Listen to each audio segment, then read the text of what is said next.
Through quite a lot of trauma. And, Yep. yeah, You're about to be traumatized today.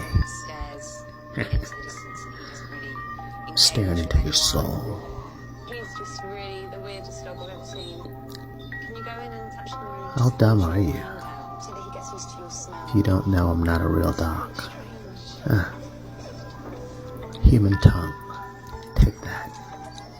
That's right. That's right. He just seemed weird, like I'm gonna haunt your dreams. everyone has a picture in their head of the kind of dog that they want to have. He just doesn't I know seem I'm right, creepy as hell, aren't I? He's borderline And you're the dumb bitch who believes I'm a dog. creepy.